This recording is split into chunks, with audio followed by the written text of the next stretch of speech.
एक बेर बाबूजी से कहनी के जाना तारा जिंदगी में सबसे बड़ा अफसोस का लागेला के सोचत तो बहुत कुछ बा आदमी करे जा तो कुछ होते नहीं खे।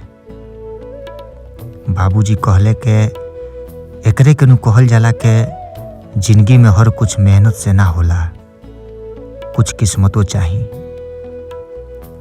देखे लो ना घर तक कितना लोग छोड़ल, घरे कितना लोग पहुँचल। अरे जाए के टिकट तक केहू कटा लेला, आए के टिकट पैसा रहियो के ना कट पाए।